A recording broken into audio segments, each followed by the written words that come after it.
Bobby Reparks Jr. mga bro, PBA comeback, gusto maglaro sa Barangay Ginebra. At Justin Brownlee, good news.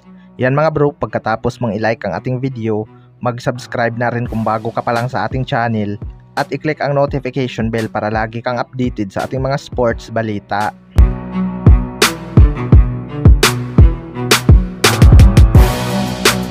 So pinapangunahan nga ni Justin Brownlee ang kanyang team na Pilita Jaya sa IBL mga bro.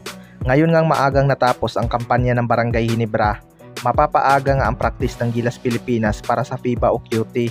Inaasahan nga na babalik na itong si Justin Brownlee upang makapag-ensayo na sila ng maaga dahil sa pagkakaalam ko mga bro, may dalawang tune-up game nga itong Gilas Pilipinas laban sa Turkey at Poland bago sila sasabak sa FIBA o QT.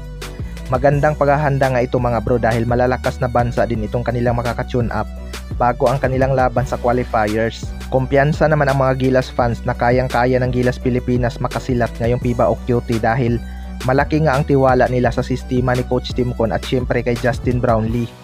Good news nga mga bro dahil kondisyon na rin itong si Justin Brownlee matapos ang kanyang stint sa IBL.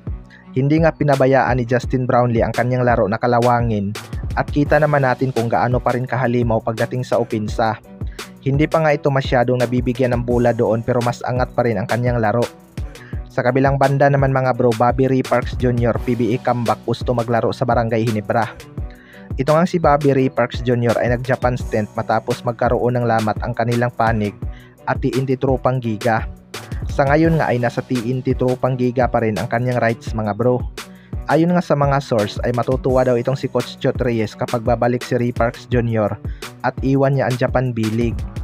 Well, para sa akin mga bro, mukhang ayaw na talaga ni Bobby Reparks Jr. sa TNT Tropang Giga. Kung gusto nga nila itong pakinabangan, mas magandang sign and trade ang kanilang gagawin.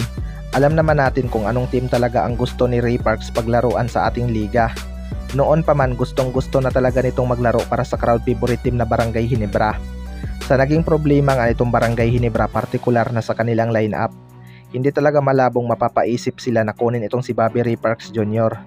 Bata pa naman ito mga bro at marami pa itong ibubuga sa liga. Malaking bintahe na rin ang kanyang naging experience sa Japan B-League. Kung may chance man na makuha nila ito mga bro, panigurado hindi na ito palalampasin ng Barangay Ginebra.